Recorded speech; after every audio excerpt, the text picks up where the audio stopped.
Ça a été une session importante aujourd'hui parce que c'était la première au lendemain de cet été extrêmement particulier, marqué par des sécheresses sans précédent en Maine-et-Loire, par des feux de forêt sur l'ensemble de l'est du département, à Baugé, à Beaulieu, à Vivy, à Trélazé. Et donc il s'agissait pour nous de rappeler notre proposition de mettre en place une conférence verte permanente réunissant les services de l'État, réunissant les experts, réunissant la société civile et les élus de l'ensemble des territoires pour être capable d'évaluer le coût de l'ensemble des impacts du réchauffement climatique. On voit bien que sur toutes ces questions, sur la désimperméabilisation des cours de collège, sur la façon d'envisager les routes modernes comme on les a aujourd'hui pour absorber l'eau dans les sols, tout cela, ça va avoir un coût, il faut qu'on soit capable de le chiffrer et d'avoir un diagnostic partagé. Et puis, tout ce qui concerne la rénovation thermique de l'ensemble de nos bâtiments qui sont encore aujourd'hui des passoires énergétiques. Tout cela a un impact extrêmement important sur nos fonctionnements.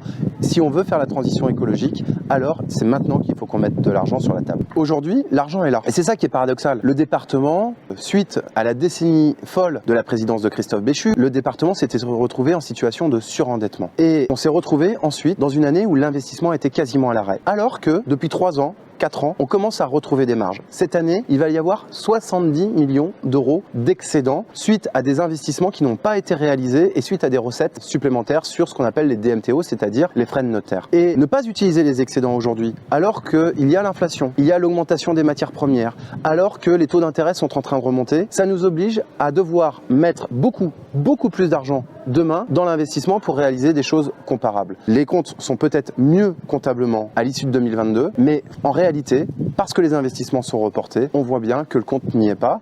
Nous, on souhaite mettre l'accent là-dessus. Évidemment, il y a aussi des choses qui avancent. On voit bien, depuis 14 mois et sous la nouvelle présidence, qu'on arrive à faire évoluer un certain nombre de choses. On avait proposé, il y a 3 ans, de financer des protections hygiéniques dans les collèges pour lutter contre les précarités menstruelles. À force de discussion, depuis 2 ans, il y a des dotations qui sont faites dans les collèges. On a fait avancer les choses sur les digues. Au début, on nous disait que ça n'était pas possible. Aujourd'hui, ça avance. On a fait avancer les choses au niveau du vélo. Il y a encore 4 ou 5 ans, penser que le département investisse dans les pistes cyclables, ça n'était pas possible. C'est maintenant le cas. On fait avancer aussi les choses sur les EHPAD. On voit bien que en commission, les choses avancent sur le point GIR, c'est-à-dire la dotation de fonctionnement pour prendre en charge la dépendance dans les établissements. On voit bien que sur les cantines, au budget primitif de cette année, c'est-à-dire en février, on a proposé 200 000 € pour accompagner les familles face à l'inflation. À l'époque, on nous a dit non. À cette décision modificative, le département va prendre en charge les coûts supplémentaires liés à l'inflation dans les cantines des collèges. Et on est plutôt heureux, effectivement, que dans ces échanges, les propositions que l'on formule soient reprises. C'est contribuer à la construction de l'intérêt général. C'est une vraie satisfaction. Donc au final, oui, on s'est abstenu sur cette